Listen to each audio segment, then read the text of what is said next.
ಇವತ್ತೊಂದು ಹೆಲ್ದಿಯಾಗಿರೋ ಬ್ರೇಕ್‌ಫಾಸ್ಟ್ ರೆಸಿಪಿನ ನೋಡೋಣ. ಕೆಲವು ಮಕ್ಕಳು ತರಕಾರಿ ತಿನ್ನಲ್ಲ ಅಂತ ಹಠ ಮಾಡ್ತಾರೆ. ಅಂಥ ಮಕ್ಕಳಿಗೆ ಈ ಥರದೊಂದು ರೆಸಿಪಿನ ಟ್ರೈ ಮಾಡಿ.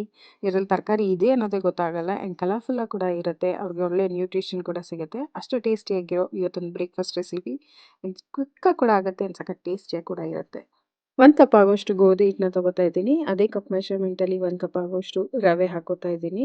ಅದೇ ಕಪ್ಪಲ್ಲಿ 1/4 ಕಪ್ ಆಗುವಷ್ಟು ಅಕ್ಕಿ ಹಿಟ್ಟನ್ನು ಸಹ ಸೇರಿಸ್ಕೊತಾ ಇದ್ದೀನಿ. ಇದಿಷ್ಟು ಹಾಕಿ ಚೆನ್ನಾಗಿ ಮಿಕ್ಸ್ ಮಾಡಿಕೊಂಡು ನಾನಿಲ್ಲಿ 2, 2.5 ಕಪ್ ಆಗುವಷ್ಟು ನೀರು ಸಹ ಸೇರಿಸ್ಕೊಂಡು ಮಿಕ್ಸ್ ಮಾಡ್ಕೊತಾ ಇದ್ದೀನಿ. ನಾವು ರವೆ ಹಾಕಿರೋ ಕಾರಣ ಇದು ಅರಳುತ್ತೆ, ಹಾಗಾಗಿ ನಾನು ನೋಡಿಕೊಂಡು ಸ್ವಲ್ಪನೇ ನೀರು ಹಾಕಿ ಚೆನ್ನಾಗಿ ಮಿಕ್ಸ್ ಮಾಡ್ಕೊತಾ ಇದ್ದೀನಿ. ರವೆ ಅರಳಿದ ಮೇಲೆ ನಾವು ಎಕ್ಸ್ಟ್ರಾ ನೀರು ಬೇಕಾದರೆ ಆ್ಯಡ್ ಮಾಡ್ಕೋಬೋದು. ಈಗ ಗಂಟಿಲ್ದಂಗೆ ಚೆನ್ನಾಗಿ ಮಿಕ್ಸ್ ಮಾಡಿಕೊಂಡು 5ರಿಂದ 10 ನಿಮಿಷ ಇದನ್ನು ಮುಚ್ಚಿ ಇಡ್ತಾ ಇದ್ದೀನಿ. ಗಂಟಿಲ್ದಂಗೆ ನಾವು ಚೆನ್ನಾಗಿ ಮಿಕ್ಸ್ ಮಾಡಿಕೊಂಡು ಒಂದು 5ರಿಂದ 10 ನಿಮಿಷ ಮುಚ್ಚಿ ಇಡಬೇಕಾಗತ್ತೆ. ನಿಮಗೆ ಇದರಲ್ಲಿ ಯಾವ ತರಕಾರಿ ಬೇಕಾದ್ರೂ ಹಾಕೋಬಹುದು. ನಾನಿಲ್ಲಿ ಕ್ಯಾರೆಟು, ಮೂಲಂಗಿ ಮತ್ತು ಎಳೆಕೋಸು ಮತ್ತು ಬೀಟ್ರೂಟು, ಸ್ವಲ್ಪ ಕೊತ್ತಂಬರಿ ಸೊಪ್ಪನ್ನ ಸೇರಿಸ್ಕೊತಾ ಇದ್ದೀನಿ. ಇದಿಷ್ಟು ತುರಿದು ಸೇರಿಸೋದ್ರಿಂದ ಅದರಲ್ಲಿ ತರಕಾರಿ ಇದೆ ಅನ್ನೋದೇ ಅವ್ರಿಗೆ ಗೊತ್ತಾಗಲ್ಲ.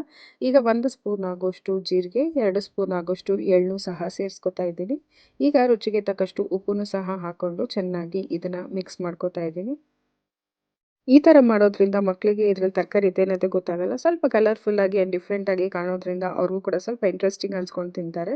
ನಾನೀಗ ಸ್ವಲ್ಪ ನೀರನ್ನು ಸಹ ಸೇರಿಸ್ಕೊಂಡು ಸ್ವಲ್ಪ ಗಟ್ಟಿ ಇದೆ, ಹಾಗಾಗಿ ಸ್ವಲ್ಪ ನೀರನ್ನ ಸೇರಿಸ್ಕೊಂಡು ಸ್ವಲ್ಪ ದೋಸೆ ಹಿಟ್ಟಿಗಿಂತ ಸ್ವಲ್ಪ ಗಟ್ಟಿಯಾಗಿ ಇದನ್ನು ಮಿಕ್ಸ್ ಮಾಡ್ಕೋಬೇಕಾಗತ್ತೆ. ಇದಿಷ್ಟು ಮಿಕ್ಸ್ ಮಾಡಿಕೊಂಡು ನಾನಿಲ್ಲಿ ಚಿಕ್ಕ ಚಿಕ್ಕದಾಗಿ ದೋಸೆ ಥರ ಹಾಕ್ತಾ ಇದ್ದೀನಿ. ಇದನ್ನು ಪಡ್ಡುದು ಕೂಡ ಮಾಡ್ಕೋಬೋದು, ಅದು ಕೂಡ ಚೆನ್ನಾಗಿರುತ್ತೆ. ಇದಕ್ಕೆ ತುಪ್ಪ ಅಥವಾ ಎಣ್ಣೆ ಯಾವುದನ್ನಾದ್ರೂ ಹಾಕಿ ತರಕಾರಿ ಹಾಕಿರೋದ್ರಿಂದ ಇದನ್ನ ಮೀಡಿಯಂ ಟು ಹೈ ಫ್ಲೇಮಲ್ಲಿ ಚೆನ್ನಾಗಿ ಫ್ಲಿಪ್ ಮಾಡಿಕೊಂಡು ಇದನ್ನು ಬೇಯಿಸ್ಕೋಬೇಕಾಗುತ್ತೆ. ಎರಡೂ ಕಡೆ ನಾವು ಚೆನ್ನಾಗಿ ಫ್ಲಿಪ್ ಮಾಡ್ಕೊಂಡು ಬೇಯಿಸ್ಕೊಳ್ಳೋದ್ರಿಂದ ತರಕಾರಿನೂ ಕೂಡ ಚೆನ್ನಾಗಿ ಬೆಂದಿರುತ್ತೆ ಆ್ಯಂಡ್ ಟೇಸ್ಟಿಯಾಗಿ ಕೂಡ ಬರುತ್ತೆ.